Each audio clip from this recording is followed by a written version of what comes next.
നമസ്കാരം. ഗൾഫ് ഫോക്കസിലേക്ക് പ്രിയ പ്രേക്ഷകർക്ക് സ്വാഗതം. ഞാൻ ഗോകുൽ രവി. വിശദമായ റിപ്പോർട്ടുകളിലേക്ക്.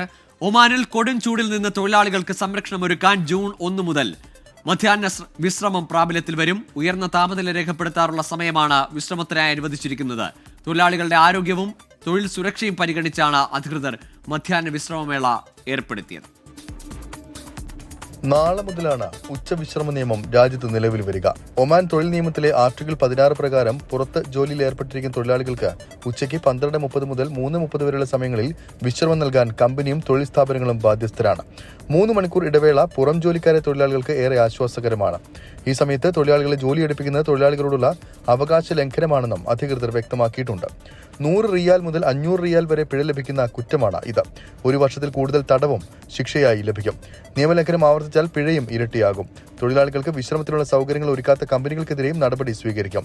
തൊഴിൽ സമയങ്ങളിൽ ശരീരത്തിലെ ജലാംശം കുറയുന്നത് ഒഴിവാക്കാൻ വെള്ളം വിതരണം ചെയ്യണമെന്ന നിർദ്ദേശം കർശനമാക്കുമെന്നും അധികൃതർ അറിയിച്ചിട്ടുണ്ട്. ചൂട് ശക്തമായ സാഹചര്യത്തിൽ സർക്കാർ നടത്തിയ പ്രഖ്യാപനം മലയാളികളടക്കമുള്ള ആയിരക്കണക്കിന് തൊഴിലാളികൾക്ക് ആശ്വാസമാകും. 24 ഒമാൻ. 14 ലക്ഷത്തോളം വിദേശ ഹജ്ജ് തീർത്ഥാടകർ സൗദിയിലെത്തി. ഇന്ത്യയിൽ നിന്നുള്ള ഹജ്ജ് വിമാന സർവീസ് അവസാനിച്ചു. ഇന്നലെ മക്കയിലെ ഹറം പള്ളിയിൽ നടന്ന ജുമാ നമസ്കാരത്തിൽ ലക്ഷക്കണക്കിന് ഇന്ത്യക്കാർ പങ്കെടുത്തു. സൗദി പാസ്പോർട്ട് ഡിപ്പാർട്ട്മെന്റ് ഇന്ന് പുറത്തുവിട്ട കണക്ക് പ്രകാരം ഇന്നലെ വരെ സൗദിയിലെത്തിയത് 13,96,644 വിദേശ ഹജ്ജ് തീർത്ഥാടകരാണ്. ഇതിൽ 13,26,323 തീർത്ഥാടകരും വിമാനമാർഗമാണ് സൗദിയിലെത്തിയത്. 65,228 പേർ റോഡ് മാർഗവും 5,093 പേർ കപ്പൽ വഴിയും ഹജ്ജിനെത്തി. ഹജ്ജിനു മുമ്പുള്ള അവസാന വെള്ളിയാഴ്ചയായ ഇന്നലെ മക്കയിലെ ഹറം പള്ളിയിലെത്തിയത് ദശലക്ഷക്കണക്കിന് തീർത്ഥാടകരാണ്. ഇന്ത്യയിൽ നിന്നുള്ള 1 ലക്ഷത്തോളം തീർത്ഥാടകർ ഹറം പള്ളിയിൽ നടന്ന ജുമാ നമസ്കാരത്തിൽ പങ്കെടുത്തു. ജുമുഅയ്ക്ക് ശേഷം ഇവർക്ക് താമസ സ്ഥലത്തെത്താൻ സഹായിക്കാൻ Indian consul general Fahad Ahmad Khan സൂരിയുടെ നേതൃത്വത്തിൽ ഇന്ത്യൻ ഹജ്ജ് മിഷൻ പ്രവർത്തകരും മലയാളികൾ ഉൾപ്പെടെയുള്ള സന്നദ്ധ പ്രവർത്തകരും ഉണ്ടായിരുന്നു. So I would like to take this opportunity to thank every one of the authorities from the Kingdom of Saudi Arabia for their excellent arrangements and very good cooperation with my team. Together as a team, my transport team, which also includes medical apparatus that we set up, all of them have worked tirelessly to ensure that the movement of our Hajis have been seamless. In just about an hour's time, we have transported more than 100,000 pilgrims with the help of our partners here in Saudi Arabia. ഇന്ത്യയിൽ നിന്നും ഹജ്ജ് committee വഴി ഹജ്ജ് നിർവഹിക്കുന്ന 1,22,000 തീർത്ഥാടകരിൽ 1,18,000 തീർത്ഥാടകർ ഇന്നലെ വരെ സൗദിയിലെത്തി. ഇന്ത്യയിൽ നിന്നുള്ള ഹജ്ജ് വിമാന സർവീസ് ഇന്ന് അവസാനിക്കുന്നതോടെ എല്ലാ തീർത്ഥാടകരും സൗദിയിലെത്തും. 16,000 മലയാളി തീർത്ഥാടകരാണ് ഹജ്ജ് കമ്മിറ്റി വഴി ഇത്തവണ ഹജ്ജ് നിർവഹിക്കുന്നത്. ബുധനാഴ്ചയാണ് ഹജ്ജ് കർമ്മങ്ങൾ ആരംഭിക്കുന്നത്.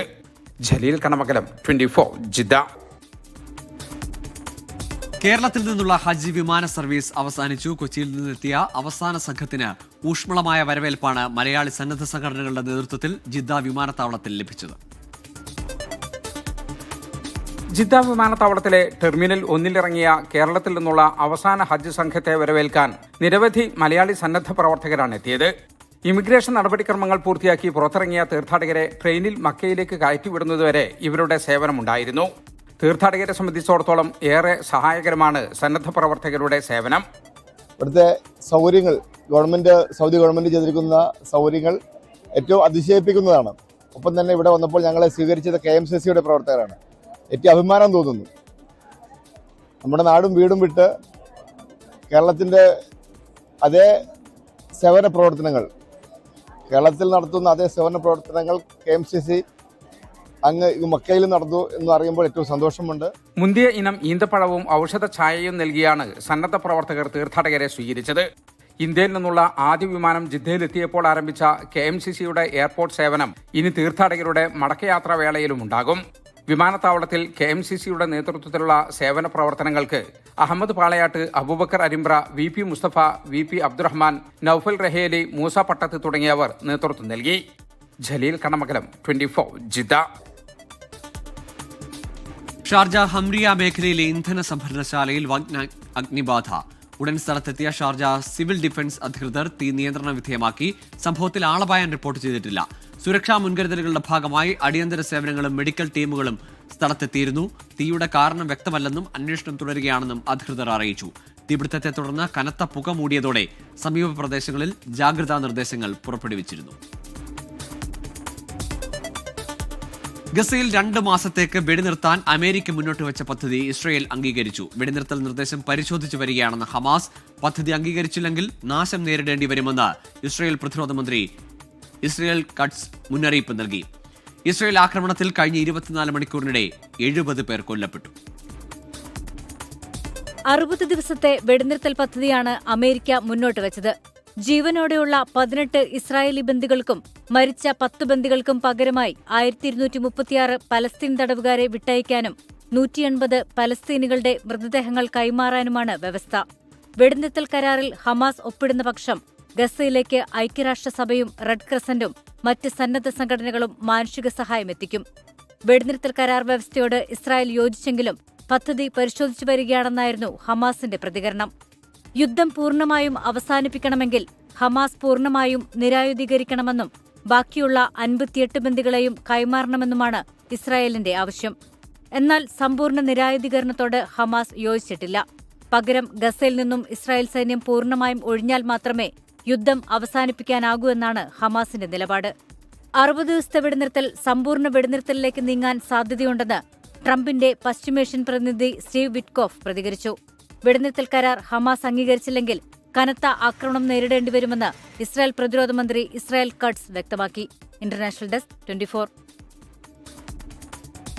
വടക്കൻ നൈജീരിയയിൽ കനത്ത മഴയെ തുടർന്നുണ്ടായ വെള്ളപ്പൊക്കത്തിൽ മരണം 115ആയി. മോക്വ നഗരത്തിലെ നിരവധി വീടുകൾ ഒലിച്ചുപോയി. രക്ഷാപ്രവർത്തനം തുടരുകയാണ്.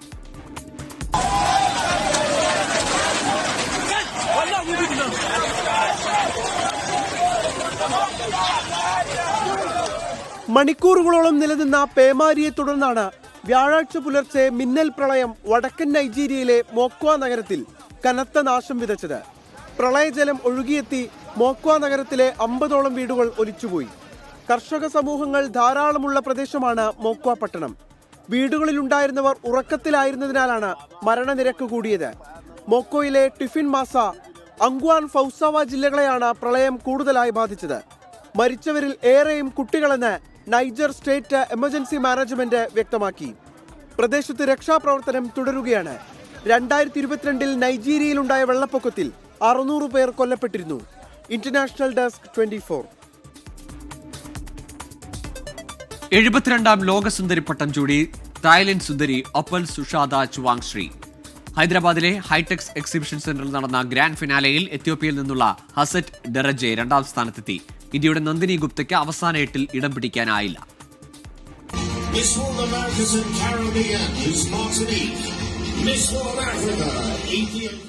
ഹൈദരാബാദിൽ ചരിത്രം പിറന്നു. ലോകസുന്ദരി പട്ടത്തിന് തായ്ലൻഡിൽ നിന്ന് ആദ്യ അവകാശി 22-കാരി ഒപ്പൽ സുഷാദ ചുവാങ്ശ്രീ. കഴിഞ്ഞ വർഷം മുംബൈയിൽ നടന്ന മിസ് വേൾഡ് മത്സരത്തിൽ കിരീടം സ്വന്തമാക്കിയ ചെക്ക് റിപ്പബ്ലിക്കിന്റെ ക്രിസ്റ്റീന ഫിസ്കോവ വിജയെ കിരീടമണിയിച്ചു. 3, 2, 1 Thailand!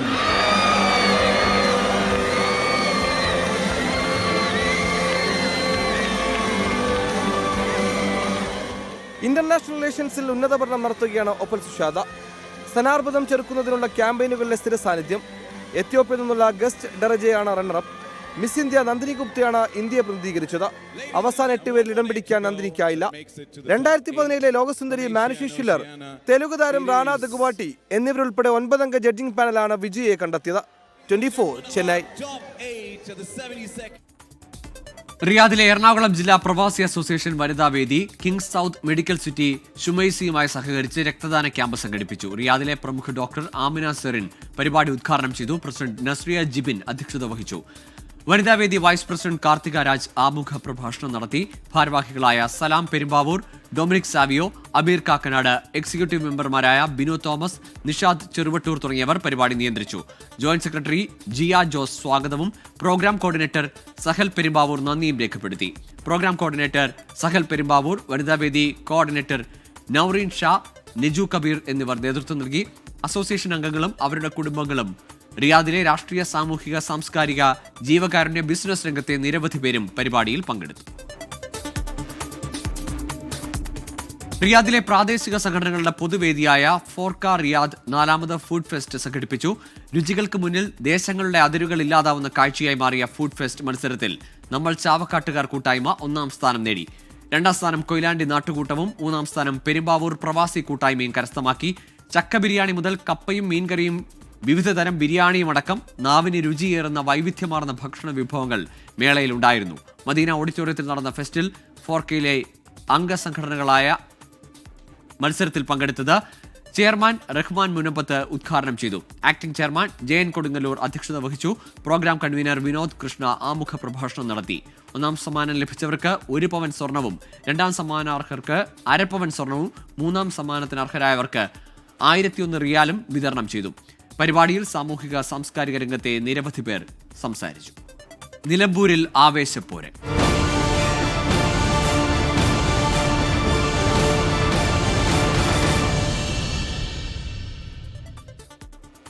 നിലമ്പൂർ ഉപതെരഞ്ഞെടുപ്പിന്റെ പ്രചാരണം ചൂടുപിടിക്കുന്നു.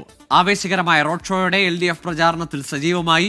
100 കണക്കിന് ആളുകൾ അണിനിരന്ന പ്രകടനത്തോടെ UDF സ്ഥാനാർത്ഥി ആര്യാടൻ ഷൗക്കത്ത് നാമനിർദ്ദേശ പത്രിക സമർപ്പിച്ചു.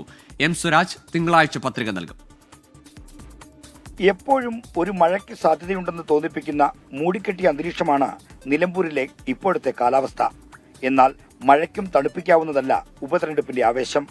സ്ഥാനാർത്ഥികൾ കളനിറഞ്ഞതോടെ നിലമ്പൂർ ആവേശപ്പോരിനാണ് സാക്ഷ്യം വഹിക്കുന്നത്. സ്ഥാനാർത്ഥി പ്രഖ്യാപനത്തിന് ശേഷം ആദ്യമായി നിലമ്പൂരിലെത്തിയ M സ്വരാജിന് വമ്പൻ സ്വീകരണം നൽകിക്കൊണ്ടാണ് LDF പ്രചാരണത്തിന് തുടക്കം കുറിച്ചിരിക്കുന്നത്.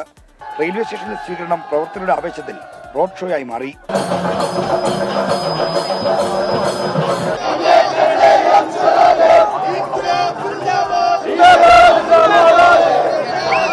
ജന്മനാടിന്റെ ഊഷ്മളമായ സ്വീകരണത്തിൽ ആവേശഭരിതനായ M സ്വരാജിന് തികഞ്ഞ വിജയപ്രതീക്ഷയാണ്. ഏറ്റവും ആവേശകരമായ കാര്യം ഇടതുപക്ഷ ജനാധിപത്യ മുന്നണിയുടെ പ്രവർത്തകർ മാത്രമല്ല, വ്യത്യസ്ത രാഷ്ട്രീയ നിലപാട് സ്വീകരിക്കുന്ന പലരെയും വ്യക്തിപരമായി എനിക്ക് പരിചയമുള്ള ചിലരുൾപ്പെടെ ഇവിടെ കാണുകയുണ്ടായി. അത് വളരെ ആഹ്ലാദനിർഭരമായ ഒരു കാര്യമാണ്. ഉച്ചയ്ക്ക് ശേഷവും മണ്ഡലത്തിലാകെ LDFന്റെ റോഡ് ഷോ നടന്നു. രാവിലത്തെ LDFന്റെ റോഡ് ഷോ നിലമ്പൂർ ടൗണിൽ എത്തുമ്പോഴേക്കും നാമനിർദ്ദേശ പത്രിക സമർപ്പിക്കുന്നതിന് മുന്നോടിയായുള്ള UDFന്റെ പ്രകടനം തുടങ്ങിയിരുന്നു. കോൺഗ്രസ് ലീഗ് നേതാക്കളുടെ നേതൃത്വത്തിലായിരുന്നു UDFന്റെ ആവേശകരമായ പ്രകടനം.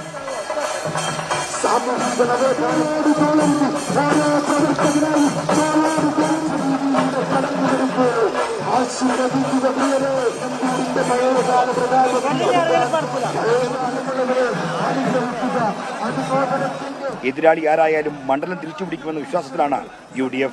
വലിയ പ്രതീക്ഷയുണ്ട്, വലിയ വലിയ വലിയ ആത്മവിശ്വാസമുണ്ട്, വലിയ പ്രതീക്ഷ. ആര്യാടൻ ഷൗക്കത്ത് M സ്വരാജ് പോരാട്ടത്തിന് കളമൊരുങ്ങിയതോടെ നിലമ്പൂർ ഉപതെരഞ്ഞെടുപ്പ് വാശിയേറിയ മത്സരമാകുമെന്ന് ഉറപ്പായി. ടീം 24 നിലമ്പൂർ. നിലമ്പൂരിൽ മത്സര സാധ്യത തള്ളാതെ PV അൻവർ. മത്സരിക്കില്ലെന്നും ഇനി UDFിലേക്കില്ലെന്നും ഇന്ന് രാവിലെ മാധ്യമങ്ങളോട് പറഞ്ഞ അൻവർ ഉച്ചയ്ക്ക് ശേഷം നിലപാടിൽ മലക്കം മറിഞ്ഞു. PV അൻവറിനെ പ്രകോപിപ്പിക്കേണ്ട എന്നാണ് UDFിലെ പൊതുധാരണ. ഞാനിനിയില്ല, UDFിലേക്ക് ഞാനില്ല. ഈ ഒരു ഘട്ടത്തിൽ UDFിലേക്ക് ഞാനില്ല, പ്രഖ്യാപിത നയാണ്. മനസ്സിലായില്ലേ? ഞാനില്ല കേട്ടോ. ഇനി എന്നെ ദയവായിട്ട് ഒരു നേതാക്കന്മാരും വിളിക്കരുത്. ഒരു സമുദായ നിങ്ങളോടൊക്കെ അങ്ങേ അറ്റത്തെ ബഹുമാനമുണ്ട്, ആദരവുണ്ട്. ആഴ്ചകൾ നീണ്ട മാരത്തൺ ചർച്ചകൾ സമവായത്തിൽ എത്താതിരുന്നതോടെയാണ് UDFിലേക്കില്ലെന്ന PV അൻവറിന്റെ വൈകാരികത നിറഞ്ഞ ഈ പ്രഖ്യാപനം. ഒറ്റയ്ക്ക് മത്സരിക്കാൻ താല്പര്യമുണ്ടെങ്കിലും പണമില്ലാത്തതിനാൽ പിന്മാറുന്നുവെന്നും ഇന്ന് രാവിലെ മാധ്യമങ്ങളെ കണ്ട PV അൻവർ വ്യക്തമാക്കി. എന്നാൽ നേരമിരുട്ടും മുന്നേ ഈ നിലപാടിൽ നിന്നും PV അൻവർ പിന്നോട്ട്. UDF പ്രവേശനത്തിലും മത്സരത്തിലും PV അൻവറിന്റെ പുതിയ നിലപാട് ഇങ്ങനെ: മത്സരിക്കാൻ ഞാനുണ്ട്, മത്സരിക്കാൻ 5 പൈസ ഇല്ല, അങ്ങനെ സമാഹരിച്ച് തരാനുള്ള ആൾക്കാരൊന്നും എനിക്കില്ല. എല്ലാ മുതലാളിമാരും അപ്പുറത്തല്ലേ. ഇപ്പം ഇതാണ് സ്ഥിതി. എനിക്ക് വേറൊന്നും പറയാനില്ല. ജനങ്ങൾ ആലോചിക്കട്ടെ, തീരുമാനിക്കട്ടെ. പ്രതിപക്ഷ നേതാവ് VD സതീശനെതിരെ അതിരൂക്ഷ വിമർശനം ഉന്നയിച്ചായിരുന്നു ഇന്ന് രാവിലെ PV അൻവർ മാധ്യമങ്ങളെ കണ്ടത്. PK കുഞ്ഞാലിക്കുട്ടി ഉൾപ്പെടെയുള്ളവർ പഠിച്ച പണി 18 നോക്കിയിട്ടും മുന്നണി പ്രവേശനത്തിന് തടസ്സമായത് VD സതീശനാണെന്ന അൻവറിന്റെ കുറ്റപ്പെടുത്തൽ. തൽക്കാലം അൻവറിനെ പ്രകോപിപ്പിക്കേണ്ടെന്ന പൊതുധാരണയിലാണ് നേതാക്കൾ. അങ്ങനെ LDFന് എതിരെ പിന്നെ അവര് കൂടുതൽ പറഞ്ഞു എന്നുള്ളതിൻ്റെ ഒന്നുമല്ല. LDFിനെതിരെ അൻവറിനെ സംബന്ധിച്ച് അൻവർ നേരത്തെ തന്നെ LDF ഗവൺമെൻറ്റിനെതിരെ ശബ്ദം ഉയർത്തിക്കൊണ്ട് വന്ന ആളാണ്. ഞങ്ങളുടെ അജണ്ടയും അതുതന്നെയാണ്. അപ്പോൾ തീർച്ചയായിട്ടും ഞങ്ങളോടൊപ്പം ഉണ്ടാകും എന്നാണ് ഈ അവസാന നിമിഷം വരെയും എൻ്റെ പ്രതീക്ഷ. മത്സരിക്കുന്നതിൽ തീരുമാനമെടുക്കാൻ 2 ദിവസം കൂടി സമയമുണ്ടല്ലോ എന്നാണ് PV അൻവറിന്റെ പ്രതികരണം. ഇതിനാൽ തന്നെ നിലമ്പൂരിലെ രാഷ്ട്രീയ നാടകങ്ങൾ അവസാനിക്കുന്നില്ല. ടീം 24 നിലമ്പൂർ. നിലമ്പൂർ ഉപതെരഞ്ഞെടുപ്പിൽ PV അൻവർ മത്സരിക്കും. തിങ്കളാഴ്ച പത്രിക സമർപ്പിക്കുമെന്ന് തൃണമൂൽ കോൺഗ്രസ് സംസ്ഥാന ചീഫ് കോർഡിനേറ്റർ സജി മഞ്ഞക്കടമ്പൻ 24നോട് പറഞ്ഞു. എൻകൗണ്ടർ പ്രൈമിലാണ് സജി മഞ്ഞക്കടമ്പന്റെ പ്രഖ്യാപനം. ഞങ്ങൾ അദ്ദേഹത്തെ മത്സരിക്കുവാൻ തീരുമാനമെടുത്തിട്ടുണ്ട്. തിങ്കളാഴ്ച നിലമ്പൂരിലേക്ക് എത്തിച്ചേരാൻ പാർട്ടി നേതാക്കൾക്ക് അദ്ദേഹം നിർദ്ദേശം നൽകിയിട്ടുണ്ട്. ഞാൻ ഇന്ന് രാവിലെയും അദ്ദേഹവുമായിട്ട് സംസാരിച്ചിരുന്നു. നോമിനേഷൻ കൊടുക്കുക എന്നുള്ളത് തന്നെയാണ് ഇപ്പോഴത്തെ തീരുമാനവും ഞങ്ങളുടെയൊക്കെ ആഗ്രഹവും. അത് തിങ്കളാഴ്ച ഉണ്ടാകുമെന്ന് തന്നെയാണ് 100% ഞങ്ങൾ കരുതുന്നത്. ആഘോഷമാണോ അല്ലയോ എന്നൊക്കെ ഞങ്ങൾ തിങ്കളാഴ്ച ഞങ്ങൾ പറയാം. ശ്രീ PV അൻവറിനോട് ഇവിടുത്തെ ഇടതുപക്ഷവും അതോടൊപ്പം തന്നെ UDFും വഞ്ചന കാണിച്ചിരിക്കുന്നു. രണ്ടുപേരും കൂടി അദ്ദേഹത്തെ ഇല്ലാതാക്കാൻ ശ്രമിച്ചിരിക്കുന്നു എന്നുള്ള ഒരു യാഥാർത്ഥ്യം ഇവിടെ ജനങ്ങൾ മനസ്സിലാക്കിയിട്ടുണ്ട്. അദ്ദേഹത്തെ നല്ലൊരു ജനപ്രതിനിധിയെ അല്ലെങ്കിൽ നിലമ്പൂരിന് നഷ്ടപ്പെടരുത് എന്നുള്ള അവിടുത്തെ സാധാരണക്കാരുടെ വികാരമാണ് അദ്ദേഹത്തെ മത്സരരംഗത്തേക്ക് വീണ്ടും കൊണ്ടുവന്നിരിക്കുന്നത്. നിലമ്പൂരിൽ മത്സരിക്കുന്നതിനെ ചൊല്ലി NDAയിൽ കടുത്ത അനിശ്ചിതത്വം. മത്സരിക്കാനില്ലെന്ന് BDJS സംസ്ഥാന അധ്യക്ഷൻ തുഷാർ വെള്ളാപ്പള്ളി BJP നേതൃത്വത്തെ അറിയിച്ചു. 2 ദിവസത്തിനകം സ്ഥാനാർത്ഥി ഉണ്ടാകുമോ എന്ന് പറയാമെന്നാണ് രാജീവ് ചന്ദ്രശേഖറിന്റെ പ്രതികരണം. തിങ്കളാഴ്ചയാണ് നിലമ്പൂർ മണ്ഡലത്തിൽ മത്സരിക്കേണ്ട സ്ഥാനാർത്ഥികൾ നാമനിർദ്ദേശ പത്രിക സമർപ്പിക്കേണ്ട അവസാന ദിനം. തിരഞ്ഞെടുപ്പ് പ്രഖ്യാപിച്ച അന്ന് തുടങ്ങിയ ആശയക്കുഴപ്പം NDA ക്യാമ്പിൽ ഇന്നും തുടരുന്നു. BDJSന് സീറ്റ് നൽകി മത്സരത്തിൽ നിന്ന് മാറി നിൽക്കാമെന്ന BJPയുടെ പദ്ധതി തുടക്കത്തിലെ പാളി. BDJS മലപ്പുറം ജില്ലാ പ്രസിഡന്റ് ഉൾപ്പെടെയുള്ളവരെ പരിഗണിച്ചെങ്കിലും ആരും മത്സരിക്കാൻ തയ്യാറായില്ല. അവസാനം സീറ്റ് വേണ്ടെന്ന് BDJS സംസ്ഥാന അധ്യക്ഷൻ BJP നേതൃത്വത്തെ അറിയിച്ചു. തിരഞ്ഞെടുപ്പ് അനാവശ്യമെന്ന് BJP സംസ്ഥാന അധ്യക്ഷൻ രാജീവ് ചന്ദ്രശേഖർ ഇന്നും ആവർത്തിച്ചു. അല്ല, ഞാൻ ആദ്യം പറഞ്ഞത് ഇതൊരു അനാവശ്യമായ ഒരു മത്സരമാണ്, ഒരു ഇലക്ഷൻ ആണെന്ന് ആദ്യം തന്നെ പറഞ്ഞത്. LDFും UDF അല്ലേ ഈ ഇലക്ഷന്റെ ഒരു സൃഷ്ടിക്കുന്ന അവരല്ലേ ചുമതല, അവര് ചെയ്തു. BJP സ്ഥാനാർത്ഥിയെ നിർത്താത്തത് LDFും UDFും രാഷ്ട്രീയ പ്രചാരണമാക്കുന്നുണ്ട്. BJP സ്ഥാനാർത്ഥിയെ നിർത്താത്തത് CPIM BJP ബാന്ധവത്തിന്റെ തെളിവാണെന്നാണ് UDF ക്യാമ്പിന്റെ ആരോപണം. LDFിനെ തോൽപ്പിക്കാൻ BJPയും കോൺഗ്രസും ഉൾപ്പെട്ട മഴവിൽ സഖ്യം രൂപപ്പെട്ടുവെന്നാണ് CPIMന്റെ മറുപടി. ആരോപണങ്ങൾ തുടരുമ്പോഴും നാമനിർദ്ദേശ പത്രിക നൽകുന്ന അവസാന ദിനം മാത്രമേ NDA സ്ഥാനാർത്ഥി ഉണ്ടാകുമോ എന്ന കാര്യത്തിൽ വ്യക്തത വരൂ. 24 നിലമ്പൂർ. ലഹരിക്കും അക്രമത്തിനുമെതിരെ 24 chief editor R. Sreekandan Nair നയിച്ച SKN40 കേരള യാത്രയുടെ റിപ്പോർട്ട് മുഖ്യമന്ത്രിക്ക് കൈമാറി. കേരളത്തിലെ ലഹരി വിൽപ്പന കേന്ദ്രങ്ങളെക്കുറിച്ചുള്ള വിവരങ്ങൾ അടങ്ങിയ റിപ്പോർട്ട് മുഖ്യമന്ത്രിയുടെ ഓഫീസിൽ നേരിട്ടെത്തിയാണ് കൈമാറിയത്.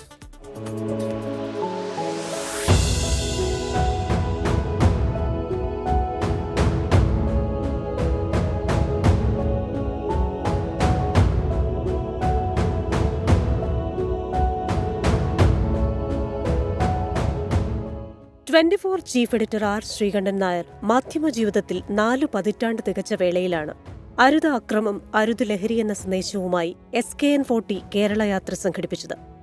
മാർച്ച് 16 തിരുവനന്തപുരത്തു നിന്നും ആരംഭിച്ച യാത്ര 14 ജില്ലകളും പിന്നിട്ട് ഏപ്രിൽ 20 കോഴിക്കോട് ബീച്ചിലാണ് സമാപിച്ചത്. യാത്ര ആരംഭിക്കുന്നതിന് മുന്നോടിയായി R. ശ്രീകണ്ഠൻ നായർ മുഖ്യമന്ത്രി പിണറായി വിജയനുമായി നടത്തിയ അഭിമുഖത്തിൽ യാത്രയിൽ കണ്ടെത്തുന്ന വിവരങ്ങൾ ക്രോഡീകരിച്ച് സർക്കാരിന് വിശദമായ റിപ്പോർട്ട് നൽകുമെന്ന് ഉറപ്പു നൽകിയിരുന്നു. യാത്രയിൽ കിട്ടുന്ന വിവരങ്ങൾ നിങ്ങൾ എനിക്ക് കൈമാറുമോ? തീർച്ചയായിട്ടും ഞാനതൊരു ഗവേഷണ ഗ്രന്ഥം പോലെ ഒരു ബുക്കാക്കി അങ്ങേക്ക് അതിൽ എനിക്ക് തോന്നുന്ന ഒരു പക്ഷേ നമ്മളിപ്പോൾ അങ്ങ് പറഞ്ഞ ഒന്നിച്ച് നിൽക്കേണ്ട കാര്യമാണല്ലോ. ഇതിനകത്ത് ആർക്കും ഒരു അഭിപ്രായ വ്യത്യാസമില്ല. സന്തോഷമായിട്ട് ആവട്ടെ. കേരളത്തിലെ മയക്കുമരുന്ന് ഉപയോഗത്തിന്റെ സ്വഭാവവും വ്യാപ്തിയും മയക്കുമരുന്ന് വ്യാപനത്തിന് കാരണമാകുന്ന അടിസ്ഥാന ഘടകങ്ങൾ, പ്രശ്നം പരിഹരിക്കുന്നതിൽ നേരിടുന്ന വെല്ലുവിളികൾ എന്നിവയെക്കുറിച്ച് സമഗ്രമായ അന്വേഷണമാണ് 24 ഗവേഷണ വിഭാഗം യാത്രയിലുടനീളം നടത്തിയത്. മയക്കുമരുന്നിനടിമയായവർ, ജനപ്രതിനിധികൾ, എക്സൈസ്, പോലീസ് ഉദ്യോഗസ്ഥർ, സാധാരണക്കാർ, ഡോക്ടേഴ്സ്, മനഃശാസ്ത്രജ്ഞർ, മയക്കുമരുന്നിന് അടിമപ്പെട്ടവരുടെ കുടുംബാംഗങ്ങൾ, ഡി അഡിക്ഷൻ കേന്ദ്രങ്ങളിൽ പ്രവേശിപ്പിക്കപ്പെട്ടവർ, ലഹരിയിൽ നിന്നും മുക്തരായവർ, വിദ്യാർത്ഥികൾ എന്നിവരുമായെല്ലാം ചർച്ചകൾ നടത്തി. ഇതേ തുടർന്ന് ലഭിച്ച വിവരങ്ങൾ ക്രോഡീകരിച്ചാണ് ഈ റിപ്പോർട്ട് തയ്യാറാക്കിയിരിക്കുന്നത്.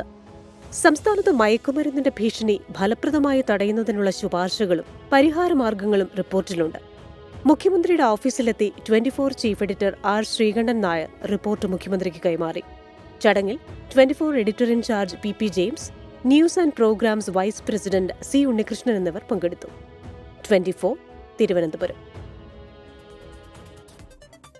രാജ്യത്ത് കോവിഡ് കേസുകൾ ഉയരുന്നു. രാജ്യത്ത് 3395 പേർക്ക് കോവിഡ് സ്ഥിരീകരിച്ചു. കേരളത്തിൽ മാത്രം 1336 പേർക്ക് കോവിഡ് സ്ഥിരീകരിച്ചതായും ഒരാൾ മരിച്ചെന്നും കേന്ദ്ര ആരോഗ്യ മന്ത്രാലയം വ്യക്തമാക്കി. രാജ്യത്ത് ഏറ്റവും കൂടുതൽ കോവിഡ് റിപ്പോർട്ട് ചെയ്തത് കേരളത്തിൽ 1336 പേർക്ക് രോഗം സ്ഥിരീകരിച്ചു. മഹാരാഷ്ട്ര 467, ഡൽഹി 375, ഗുജറാത്ത് 265, കർണാടക 234 എന്നിങ്ങനെയാണ് കോവിഡ് ബാധ. കേരളത്തിലുൾപ്പെടെ ഇതുവരെ 8 പേർ കോവിഡ് ബാധിച്ച് മരിച്ചു. 1435 പേർ രോഗമുക്തരായി. സംസ്ഥാനങ്ങളിലെ സാഹചര്യം സൂക്ഷ്മമായി നിരീക്ഷിക്കുന്നതായി കേന്ദ്ര ആരോഗ്യ മന്ത്രാലയം വ്യക്തമാക്കി. സംസ്ഥാനങ്ങളിലെ സാഹചര്യം, അടിയന്തര സൗകര്യം എന്നിവ വിലയിരുത്തി റിപ്പോർട്ട് നൽകാൻ കേന്ദ്ര ആരോഗ്യ മന്ത്രാലയം സംസ്ഥാനങ്ങൾക്ക് നിർദ്ദേശം നൽകി. ജൂൺ 2-നകം റിപ്പോർട്ട് സമർപ്പിക്കാനാണ് നിർദ്ദേശം. ജില്ലാ, താലൂക്ക് തലങ്ങളിൽ ആശുപത്രികളിലെ തയ്യാറെടുപ്പുകൾ, പരിശോധന, മരുന്ന്, PPE കിറ്റുകൾ, ഐസൊലേഷൻ സൗകര്യം, ഓക്സിജൻ ലഭ്യത, വെന്റിലേറ്റർ, കിടക്കകൾ എന്നിവയുടെ ലഭ്യത ഉറപ്പാക്കണം. അടിസ്ഥാന സൗകര്യങ്ങൾ ഉറപ്പാക്കുന്നതിനായി സംസ്ഥാനങ്ങൾ മോക്ക് ഡ്രില്ല് നടത്തണമെന്നും നിർദ്ദേശം. 24 ഡൽഹി. ഗൃഹോപകരണ വിപണന രംഗത്തെ കേരളത്തിലെ ഏറ്റവും വലിയ ശൃംഖലയായ പിട്ടാപ്പിള്ളിൽ ഏജൻസീസിന്റെ അങ്കമാലിയിലെ നവീകരിച്ച ഷോറൂം നഗരസഭാ ചെയർമാൻ അഡ്വക്കേറ്റ് ഷിയോ പോൾ ഉദ്ഘാടനം ചെയ്തു. അങ്കമാലി ബസിലിക്ക പള്ളി സഹവികാരി ഫാദർ ജെൻസ് പാലച്ചുവട്ടിൽ ആശീർവാദ കർമ്മം നിർവഹിച്ചു. ദേശീയപാതയിൽ രാജഗിരി ആശുപത്രിക്ക് സമീപം ആരംഭിച്ച നവീകരിച്ച ഷോറൂമിൽ ഉദ്ഘാടനത്തോടനുബന്ധിച്ച് ഉപഭോക്താക്കൾക്ക് നിരവധി ഓഫറുകളാണ് ഒരുക്കിയിട്ടുള്ളത്. ഗൃഹോപകരണങ്ങൾ, മൊബൈൽ ഫോണുകൾ, ലാപ്ടോപ്പുകൾ എന്നിവ വാങ്ങുന്നവർക്ക് 45,000 രൂപ വരെ ക്യാഷ് ബാക്ക് ലഭിക്കും. കൂടാതെ പഴയ ഉപകരണങ്ങൾക്ക് 5,000 രൂപ വരെ എക്സ്ചേഞ്ച് ഓഫറുമുണ്ട്. ബൈ ആൻഡ് ഫ്ലൈ ഓഫറിലൂടെ ഭാഗ്യശാലികൾക്ക് യൂറോപ്പ് ടൂർ പാക്കേജ് സ്വന്തമാക്കാനുള്ള സുവർണ അവസരവും പിട്ടാപ്പിള്ളിൽ ഏജൻസീസ് ഒരുക്കിയിട്ടുണ്ട്. Pittappillil agencies managing director Peter Paul Pittappillil, ഡയറക്ടർമാരായ കിരൺ വർഗീസ്, മരിയ പോൾ, ഫ്രാൻസിസ് പിട്ടാപ്പിള്ളിൽ, അജോ പിട്ടാപ്പിള്ളിൽ എന്നിവർ സംസാരിച്ചു. ഇതോടെ ഗൾഫ് ഫോക്കസ് പൂർണ്ണമാകുന്നു. Good night.